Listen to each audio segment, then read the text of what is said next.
Hello viewers, আসসালামু আলাইকুম। আপনাদের সবাইকে এইচআর প্রফেশনাল অ্যান্ড ক্যারিয়ার একাডেমিতে স্বাগতম এবং আশা করি আপনারা সবাই উপকৃত হবেন আজকের এই ক্লাসটিতে। আজকে যে বিষয়গুলো আমরা জানবো, এইচআর কি, এইচআর এর ইতিহাস, এইচআর ডিপার্টমেন্ট কেন তৈরি হলো, এইচআর এর কাজ কি এবং এইচআর এর ভবিষ্যৎ চাহিদা কেমন। তো ইতিমধ্যে আপনারা গত ক্লাসে আপনারা কিছু বিষয় অলরেডি জেনেছেন। এইচআর কি, এইচআর কেন একটা কোম্পানিতে গুরুত্বপূর্ণ, কি গুরুত্বপূর্ণ ভূমিকা পালন করে। বাট এখন আমরা যেহেতু এইচআর প্রফেশনালে আসতে চাচ্ছি, এইচআর এর সম্পর্কে ভালোভাবে জানতে চাচ্ছি, তো আমাদের অবশ্যই এইচআর এর ইতিহাসটা জানা দরকার। তো আজকে আমি আপনাদের সামনে এইচআর এর ইতিহাসটা তুলে ধরার চেষ্টা করব। আশা করি আপনারা সঙ্গে থাকবেন। সো চলুন এখন আমরা মূল আলোচনায় যাই। সেটা হচ্ছে এইচআর কি। এইচআর অলরেডি আমরা এটা আগামী সরি গত ক্লাসে আমরা শেষ করেছি এইচআর কি এবং এইচআর কাজ। এখানে আরো একটু ক্লিয়ার করে আমি বলতে চাচ্ছি যে এইচআর অ্যাকচুয়ালি কি। একটি প্রতিষ্ঠানের সবচেয়ে গুরুত্বপূর্ণ সম্পদ যেটা হচ্ছে মানুষ। এই মানুষকে সঠিকভাবে নির্বাচন, উন্নয়ন, মূল্যায়ন, উৎসাহ এবং ধরে রাখার সম্পূর্ণ প্রক্রিয়া হচ্ছে HRM, human resource management. So আমরা এই বিষয়গুলো গত ক্লাসে কমপ্লিট করেছি। তো এখন আমরা এইচআর এর ইতিহাস জানবো।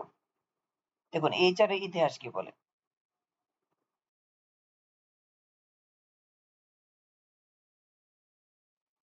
90 দশকের আগে পৃথিবীতে এইচআর ডিপার্টমেন্ট বলতে কিছু ছিল না।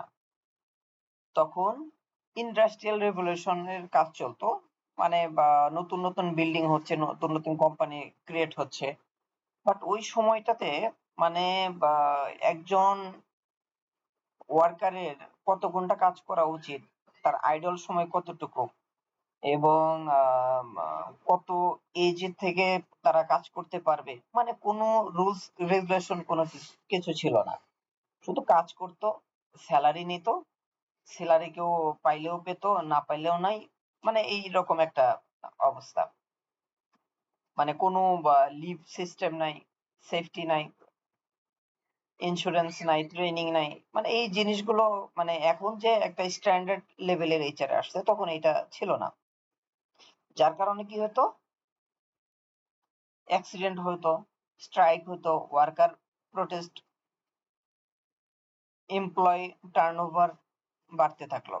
যখন এই ইস্যুগুলো ফেস করলো তখন চিন্তা করলো যে না, এইচআর আসলে এইভাবে চলতে পারে না, এইভাবে একটা কোম্পানি চলতে পারে না, এটার ডেভেলপ করা দরকার। তখন ম্যানেজমেন্ট থেকে ডিসিশনে চলে আসে এবং তারা বুঝতে পারে যে শুধু মেশিন দিয়ে বিজনেস চলে না, এখানে মানুষকে গুরুত্ব দিতে হয়। তারই ধারাবাহিকতায় তখন তৈরি হলো পার্সোনাল ডিপার্টমেন্ট। পার্সোনাল ডিপার্টমেন্ট নামে একটা ডিপার্টমেন্ট তৈরি হলো, যারা হচ্ছে এইচআর রিলেটেড কাজগুলো করতো, specially attendance, salary, employee file, hiring, leave, মানে এই কাজগুলো তারা করতে থাকলো। এরপর 1980 থেকে 1990 সালের দিকে তখন ওয়ার্ল্ড যখন বুঝতে পারলো, তখন তারা বুঝতে পারলো যে আসলে একজন ওয়ার্কার শুধু ওয়ার্কার হিসেবে তাকে ট্রিট করা উচিত না, তাকে একটি ইনভেস্টমেন্ট হিসেবে আমাদের নেওয়া উচিত। কারণ হচ্ছে ওয়ার্কার দিয়ে শুধু কাজ করানো যায়, আর ইনভেস্ট হচ্ছে এখন আমি ইনভেস্ট করলাম, এটার বেনিফিট আমি ফিউচার পর্যন্ত পাবো। সো তখন এই পার্সোনাল ডিপার্টমেন্ট পরিবর্তন হয়ে হিউম্যান রিসোর্স ম্যানেজমেন্টে রূপান্তরিত হয়, যেটা আজকে হিউম্যান রিসোর্স ম্যানেজমেন্ট, যেটা একটা ফ্যাক্টরি বলি, একটা ইনস্টিটিউশন বলি, একটা ডিপার্টমেন্ট, একটা কোম্পানি বলি, একটি গুরুত্বপূর্ণ পার্ট হিসেবে এখন কাজ করে যাচ্ছে। সো আমরা এটা থেকে বুঝতে পারলাম যে এইচআর শুধু আমরা ওই হায়ারিং করাবে, ফাইল ম্যানেজ করবে সেটা না। এইচআর বিজনেস ডিসিশন অংশগ্রহণ করে, লিডারশিপ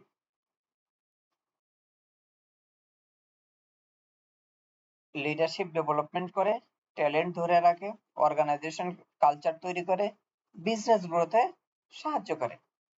এগুলো হচ্ছে এইচআর, মানে অ্যাকচুয়াল। তো তাহলে হচ্ছে আমাদের আগের যে ধারণা ছিল যে এইচআর মানে শুধু হায়ার করা, এইচআর মানে শুধু বেতন দেওয়া, অ্যাকচুয়ালি কিন্তু সেইটা এইচআর না। এইচআর বলতে একটা কোম্পানির হায়ারিং থেকে শুরু করে কোম্পানির বেনিফিট দেখবে, এবং এমপ্লয়ীদের কালচার ঠিক আছে কিনা, সবাই ভালোভাবে কাজ করতে পারছে কিনা সেই পরিবেশটা দেওয়া, এবং ট্যালেন্ট ধরে রাখা, মানে পটেনশিয়াল এমপ্লয়ীকে ধরে রাখা, এবং কস্টের ব্যাপারটাও তারা মাথায় রাখে। এবার আসবো এইচআর এর মূল কাজ। পার্ট 3 তে যেটা আছে এইচআর এর মূল কাজ, এইচআর অ্যাকচুয়ালি কোন কাজগুলো করে। এইচআর এর কাজকে আমি মূলত 10 ভাগে ভাগ করেছি, এবং এটা কম করা যায় আবার বাড়ানোও যায়। বাট ডিটেলস যদি আমি জানতে চাই, ক্লিয়ারলি ভাবে যদি জানতে চাই, তাহলে এর টাইপসটা বেশি করাই বেটার। যেমন রিক্রুটমেন্ট, সঠিক লোক নিয়োগ করা। এখানে রিক্রুটমেন্ট মানে যে আমি যাকে পেলাম তাকেই নিয়ে আসলাম, তাকে বসাই দিলাম, এরকম না কিন্তু। রিক্রুটমেন্টে সঠিক এমপ্লয়ীকেই রিক্রুট করা দরকার। দেন হচ্ছে কি হয়, অনবোর্ডিং হয়। রিক্রুট করার পরে হচ্ছে অনবোর্ডিং করা হয়। অনবোর্ডিং এর ভিতরে কি কাজগুলো করি?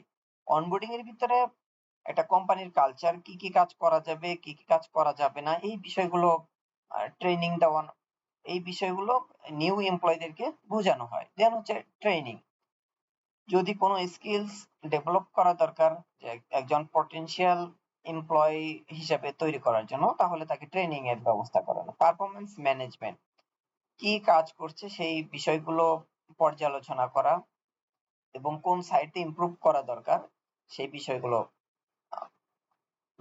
তুলে ধরা, এবং সেই ব্যাপারে এইচআর এর কাজ করা। পেরোল, স্যালারি, বোনাস, ওটি, আদার্স যা ফ্যাসিলিটিস আছে সেই বিষয়গুলো নিয়েও এইচআর কাজ করে। অ্যাটেন্ডেন্সের মধ্যে আছে লিভ, মুভমেন্ট, শিফট, রোস্টার, এই বিষয়গুলো নিয়েও এইচআর কাজ করে। এমপ্লয়ি এনগেজমেন্ট, মানে আমাদের যে কালচার, একটা কোম্পানির কালচার সম্পর্কে নিউ এমপ্লয়িকে, মানে যাদেরকে আমরা এখনো হায়ার করি নাই, তাদেরকে পজিটিভলি প্রচার করা, পজিটিভলি তাদের কাছে উপস্থাপন করা, যেন আমাদের ফ্যাক্টরি বা আমাদের কোম্পানির প্রতি পজিটিভ ভিউ আসে।